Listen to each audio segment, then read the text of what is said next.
হে রাজেন্দ্র, তোমার কাছে নত হতে গেলে যে ঊর্ধ্বে উঠিতে হয়, সেথা বাহু মেলে লহ ডাকে সুদুর্গম বন্ধুর কঠিন শৈলপথে অগ্রসর করো প্রতিদিন।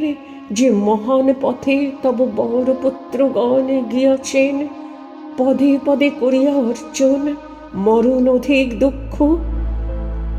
ওগো অন্তর্যামী, অন্তরে যে রহিয়াছে অনির্বাণ আমি, দুঃখে তার লব আর দিব পরিচয়। তারে যেন ম্লান নাহি করে কোনো ভয়, তারে যেন কোনো লোভ না করে চঞ্চল। সে যেন জ্ঞানের পথে রহে সমুজ্জ্বল, জীবনের কর্মে যেন করে জ্যোতিদান। মৃত্যুর বিশ্রাম যেন করে মহিয়ান।